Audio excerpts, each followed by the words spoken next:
If you buy the wrong iPad for animation, you won't fail, but you'll waste money and quietly blame yourself for months. And that's the part nobody talks about.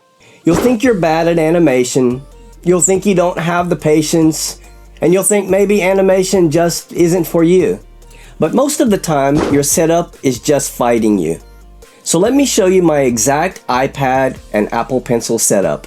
And more importantly, the 3 mistakes that make animating way harder than it actually is. By the end of this video, you'll know exactly what to buy or keep, what settings actually matter, and the one setting that instantly makes animations less frustrating. Almost nobody talks about this part. People hear iPad setup and they think it's about being fancy. It's not. The real goal is 0 friction. When inspiration hits, you should be able to start drawing in 5 seconds. Without battery panic, storage panic, and without wondering why your Apple Pencil suddenly feels laggy. That's it. That's the whole goal. So here's my actual setup for animating and drawing.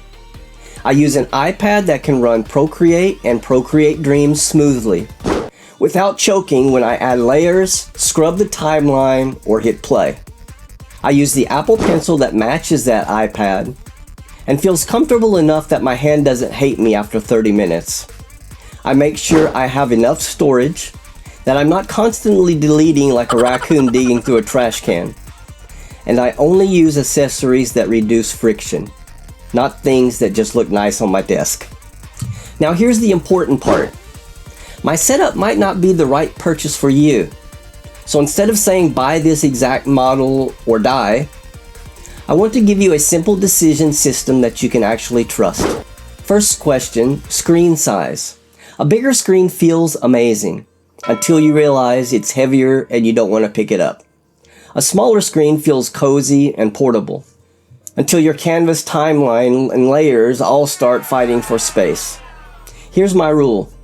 If you animate a lot, a bigger screen usually means an easier life. If you draw everywhere, a smaller screen means more consistency. You don't need the best size, you need the size that you'll actually use. Second question is storage. Animation files get big fast. Not because you're doing anything wrong, but because animation is literally mini drawings. If you like saving multiple versions, exporting videos, screen recording your process, or keeping brushes, references, and project files, low storage turns into constant stress. And that stress creates the worst habit of all. You stop practicing because it starts feeling annoying. That's the real enemy. Third question, performance. Lag makes beginners think they're bad. You draw a line and it stutters. You hit play and it chugs. You zoom and everything hiccups. And your brain goes, I guess I'm not cut out for this. No, your device is just out of breath. Animation is timing, and timing needs feedback. If your iPad can't give you that feedback smoothly, learning feels miserable. Fourth question, Apple Pencil compatibility. This matters more than people admit. If your pencil doesn't pair easily, doesn't charge reliably, or just feels wrong in your hand, you won't enjoy practicing. And if you don't enjoy practicing, your iPad becomes a very expensive YouTube watching rectangle. Now let's talk about 3 traps that beginners fall into.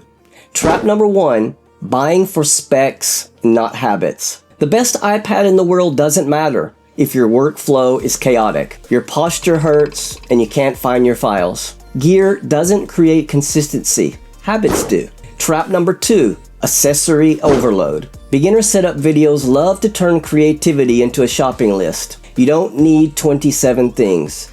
You need 2 to 5 things that remove friction and get out of your way. Trap number 3, ignoring the one setting that makes drawing feel better. This is the one I told you I'd save because it's the most beginner-friendly upgrade and it costs $0. We'll get there in a second. Here are the only accessories I think actually matter. First, something that makes the Apple Pencil comfortable. If your hand cramps, you won't animate long. Even a small grip can make a big difference.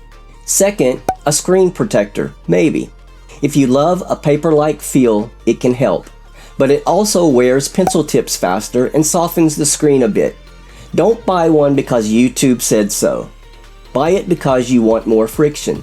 Third, a stand you actually use. If your iPad is flat on the desk, your neck will hate you. A comfortable angle makes longer sessions possible, and longer sessions are how you get good. Fourth, a charging habit. This sounds boring, but it's real. The best setup is the one that's always ready. If your pencil is dead every time you sit down, you train yourself to procrastinate. Pick one rule and stick to it. Now, apps. You don't need 10 apps. You need Procreate for drawing, sketching, and planning, and Procreate Dreams for animating, timing, audio, and finished pieces. Here's the mindset that helps beginners. Procreate is your sketchbook, and Dreams is your animation studio. If you try to make Dreams be your sketchbook, it feels clumsy. If you try to make Procreate be your full studio, it feels limited. Use each for what it's good at. Alright, here's the setting almost nobody talks about. Turn on Stabilization or StreamLine, but don't overdo it. Wobbly lines quietly ruin everything. They make you zoom in too much, and zooming makes you lose the big shapes. Losing the big shapes makes animation feel wrong, and suddenly you're redrawing forever. The fix isn't draw perfect lines. The fix is giving your hand just enough help so you can focus on animation, not anxiety. A little stabilization makes everything better. Cleaner shapes, faster drawing, easier in-betweens, and way less frustration. If you're on a budget, here's the truth.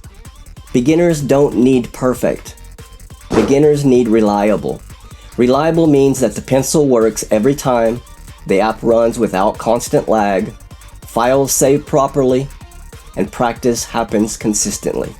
If your iPad can do that, start now. Your skill will outgrow your gear faster than you think. So here's the quick recap. Choose an iPad that can handle smooth drawing and playback. Don't trap yourself with tiny storage. Use a pencil that feels good for long sessions. Only buy accessories that remove friction. Build a charging habit. And turn on a little stabilization so you can focus on animation and not wobble. You didn't need a perfect setup. You needed a setup that gets out of your way. If you want to practice this right now, the next video walks you through a simple Procreate animation. No pressure, just practice. And now that your setup isn't fighting you, you can finally blame the gremlin. If you want to make your animations feel stronger and more intentional, watch one of these. They build directly on what you just learned. I'll see you in my next video.